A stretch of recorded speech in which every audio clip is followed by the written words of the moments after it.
right, let's take a look at number 1 and 4 here real quick, see how you work through them. So which of the following, and keyword here is definitely, okay, which is going to definitely cause a fall in equilibrium price?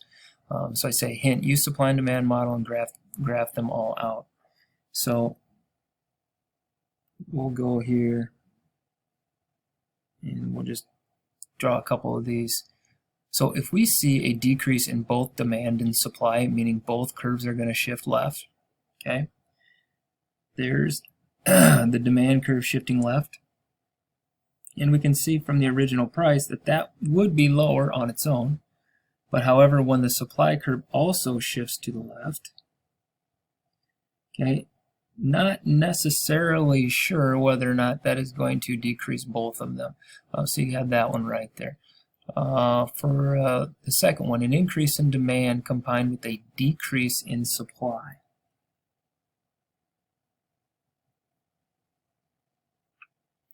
So an increase in demand combined with a decrease in supply. So if we see demand, let me get our original price here, increase of demand, okay, there's demand shifting right. Now we're going to see that's going to raise price, but we're going to see a decrease in supply. So once again, we're, not certain where that price is going to be at. Probably going to bring it back close to about the same. One offsets the other. Look at C here, which is the correct one.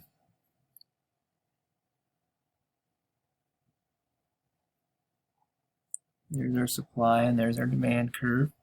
Get our original price.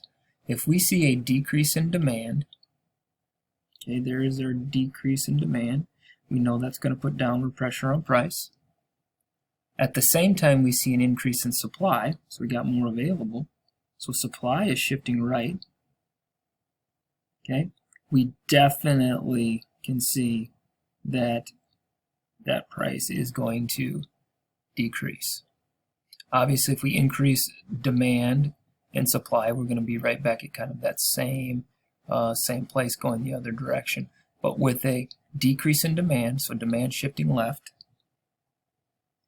and supply shifting right, we are definitely going to see, so here would be our new equilibrium if both those things occurred, significant drop in price. Quantity we wouldn't be able to determine, but price we can definitely tell. So that would be 1. And let's look at 4 here. So we have pizza and hamburgers, which we said are substitutes. Okay, the question says they're substitutes. So if we have a fall in the price of pizza, so that's what is the event. Okay, pizza price is falling. And remember the hint. It's a two-step problem. Make sure to use the supply and demand graph for the market in question. This is hamburgers. So we're looking at a hamburger here. There's our demand, there's our supply. A little crooked here, but we'll make it work. Okay, so there's our original equilibrium. We know price of pizza goes down, and we know pizza and hamburgers are substitutes. So if a fall in the price of pizza, we know law of demand says consumers are going to buy more pizza. They're going to buy more slices. The same result is they're going to buy less of the substitute. So since we're buying more pizza, there's going to be a decrease in demand for hamburger. So we come over to the market for hamburger and we decrease that demand. So we shift demand for hamburgers to the left because people are buying cheaper pizza. So then we can come over here and we can see, all right, here's our new equilibrium. Here's our equilibrium 1. Here's our E2. This is our new one. We can see price has gone down and quantity has gone down. So a fall in the price of pizza, correct answer would be it lowers, okay, lowers the price of hamburger, and it also decreases the quantity of hamburgers. So that's how it would be answer B there. Let me know if that makes sense or if you got any other questions.